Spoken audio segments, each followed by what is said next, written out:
Most businesses don't actually have a marketing problem. They have a leadership problem, an execution problem, or they simply don't understand what actually makes people buy.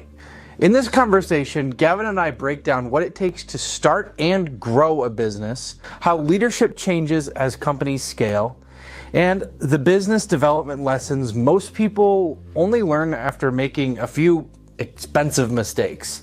We also get into practical marketing strategies, building relationships, generating opportunities, and what separates the business that stays stuck versus the ones that actually grow. I wanted to know, what is marketing, really?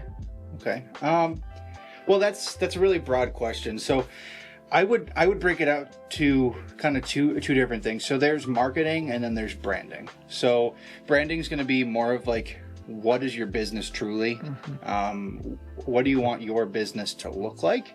And then marketing is kind of putting that brand into action. So marketing is yes, part of it is positioning, which is a part of branding, but marketing's your social media management, your paid advertisements, whether that's on newspapers or that's on a Facebook ad, or that's your different funnels. Maybe that's your CRM, your customer relationship management software like HubSpot, or I don't know, there's a whole bunch of them. Go High Level is another one. So to answer your question, what is marketing really? Marketing is the true next step to branding, which is you already know your business. This is how we're going to generate revenue for you. And I think a lot of marketing agencies get that wrong. They think, well, we'll just make you look pretty. Well, that's not the point of it. We want to genuinely build impact when we work with somebody. And if we don't think we can make impact, we don't want to sign them on as a partner. For sure. Why do you believe that some businesses struggle with this? I think that it comes to, they don't have strategy. They don't genuinely know what is going to work. They just kind of pick something and say, okay, well, I'm gonna put out 5 flyers a day, at the Quick Trips around the area. We live in Wisconsin, so that makes Quick Trips. There are probably people watching this out of Wisconsin, but one of the guys that I have everybody watch or everybody read books from is Alex Hormozi. He talks about volume negates luck. So do so much it's unreasonable that you wouldn't succeed in it. So handing out 5 flyers a day isn't going to do anything. Handing out 500 flyers might not do anything. He talked about when he first started, he was handing out flyers for his gym, and he was handing out 500 a day. Mm-hmm. And his business coach was like, you did what? You're handing out 500 a day? And he's like, that's nothing. We test with 5,000. Mm-hmm. So doing so much, it seems unreasonable for you to fail at it. For sure. And so that's kind of what we try to do with our clients and with our salespeople is it's not about how we can, it's not about doing a bunch of random stuff. It's about being intentional about what you do, mm-hmm. and then having the quantity behind it. Yes, people can get lucky, but if you feel like you're not going to get lucky with it, then that's when you really, really dive in and do more. Mm-hmm. And more doesn't just mean one more. It means, 1,000 more, 2,000 more. Yes, for sure. So yeah, that's kind of my basic thing is why businesses struggle with marketing is because the fact they're not doing enough. They're not doing enough and they're not being strategic about it. All right. And then if you could fix maybe one thing about how businesses think about marketing, what would it be? Yeah. I would say it's not just a line item on your profit and loss statement. It's something that you need to really look at and say, okay, this is something that really can be a revenue engine for my business. Mm-hmm. It doesn't excite them as oh, this is really going to drive revenue for me. This is oh, well, it's secondary. If we need to cut costs, it's usually the first one to go. Okay. They need to reframe it and say, you know what? This is really important. It's not just a line item that, I allocate, $40,000 to. It's a line item that I allocate $40,000 to that can generate, it can triple my business. And so when people are looking at marketing agencies or just marketing people in general, they think, well, we'll just cut that off. That's not important. That's really not the case. That should be the engine of your business. Yes, you have to do great work, but you also have to make sure that it's something that can generate. Having that plan behind you to say this is generating revenue. Otherwise, you might as well not have marketing if you're not going to generate revenue when it comes to that. Makes sense. All right, and then with like the use of AI and technology and just how wide open social media is, would you say marketing is getting easier or harder in general? I think you got to use AI to your advantage, but not replace your total thinking with it. I think that knowing that AI is not going away is something that we need to use to our advantage. When you look at, Alex Hormozi talks about this all the time. He talks about your website. So like if you have a website and it's not, or if you have a business nowadays and don't have a website, you're at a significant disadvantage. For sure. Yeah. You still can run a business, but are you going to be as far ahead as somebody who has a website and your competitor, like they're able, to generate leads through their website? No, you're going to suffer significantly from that. It's kind of like, and that's back in, the early 2000s is when they really started to build websites. People were like, I don't know if I'm going to have websites. Well, now you need a website. For sure. Yes, there's probably businesses out there that don't have them, but they're important to have. And it's the same thing with AI. You're leaving something on the table and you're putting yourself at a disadvantage when you don't have that marketing. What's one marketing myth you wish you could make disappear? I think that when you look at marketing, I've heard this time and time again. Marketing agencies screw them over. They're more branding agencies. They brand you and then it doesn't do anything. And so I think that one myth that we can make disappear is the fact that every marketing agency is out to get you. They're out to just take your money and run with it. That's not something I want to do. That's not something I want to be a part of. I do know that when we are promoting people and when we're growing people, it's not going to be cheap either. We need to make sure that the right people are in the right places to be able to make an impact. And so that's why our vetting process for hiring employees here at James Marketing is very, very important. We're not just throwing somebody in there who doesn't know what they're doing. Excuse me. We're not just throwing somebody in there who doesn't know what they're doing. We're putting somebody in there who genuinely wants to make an impact on your business, and stays true to our core values, which is being on purpose with how we do everything we do. What is the first thing that you look at when businesses that we're working with says that their marketing isn't working? I would say, is it your marketing that's not working, or the process is not being followed, or is there genuinely not a plan?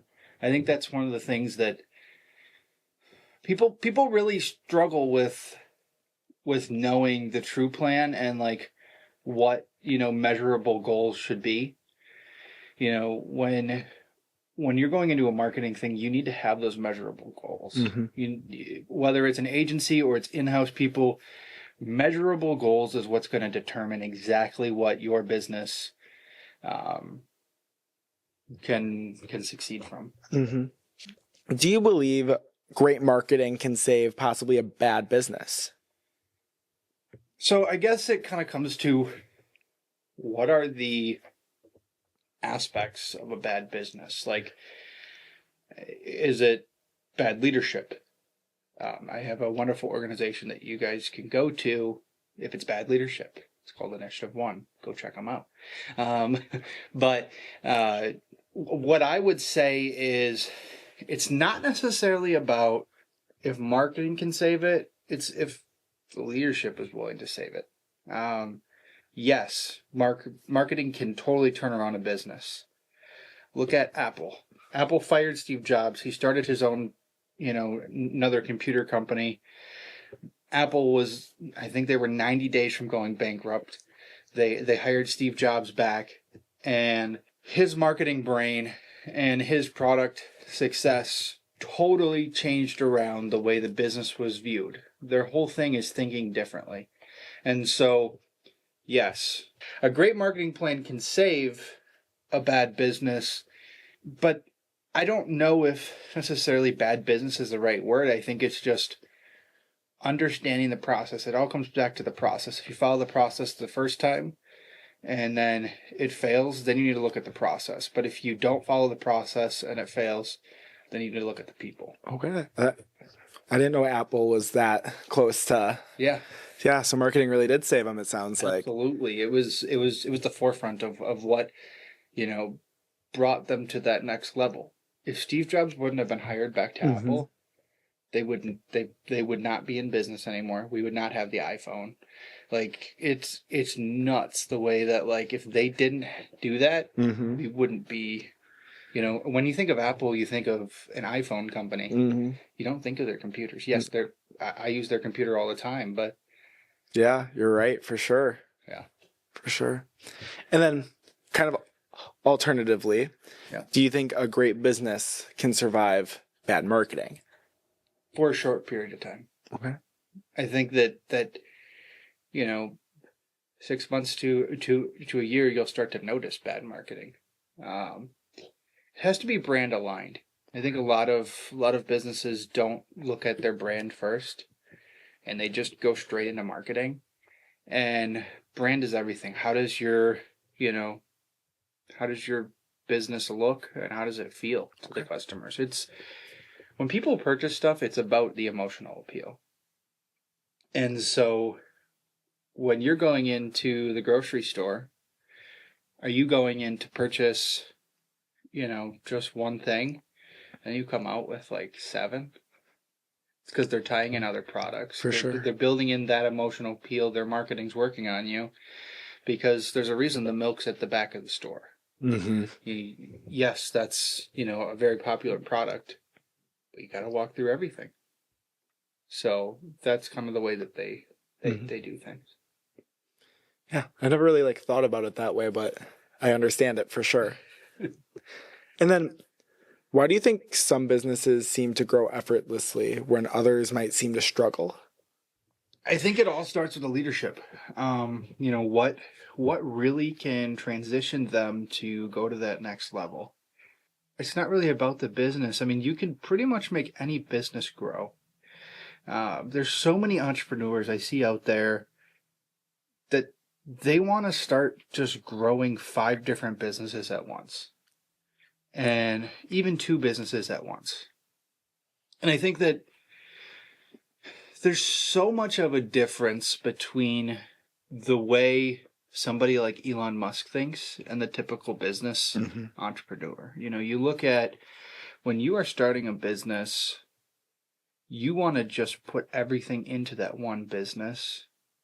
Entrepreneurial minds go everywhere. A lot of entrepreneurs have ADHD, and they're thinking about all these different things that they could be doing, but they just need to focus on one. And so, great example, Elon Musk was not the founder of Tesla. A lot of people think he was. He was I guess he was probably a founding member. He was part of the board. And he bought majority stake in it and took over as CEO, but he was at a point where he had to split. He had $30 million left. I know, big. He screwed $30 million. I don't know what I don't think I'd be able to survive. Yeah. But, both businesses were failing, SpaceX and Tesla. And he said, well, I can save one and it will just go really great. Or I can save the other and it will go really great, but one of them's going to die. It's like having 2 kids and holding them over a cliff on both sides. Which one are you going to let go? Well, neither. You don't want to let either one go. So if you split it and just went full steam ahead, yes, that's one full example of how businesses can, how two businesses could work. But those were fully established businesses with executives that those businesses were 100 million plus, that you really can be an owner and have leaders inside your business. On the other side of that, when you're just starting out and you're sub $10 million or maybe even, sub $100 million in annual revenue, starting two businesses, it's like trying to water one plant, only watering half of it and then using the rest of the water for the other plant. Both are going to die. Yeah. Both are going to suffer. And if they both don't die, then it's just both suffering. And so when you are going in to start a business and you want to just really take it to the next level, your full focus needs to be 100% on that business. I just wanted to say thank you guys for watching today's episode. Make sure to follow Gavin on LinkedIn. I'm trying to get him to 1,000 connections. So make sure you give him that follow, welcome him to the team, and the sky's the limit, man. So we will see you next time on the Drive Podcast.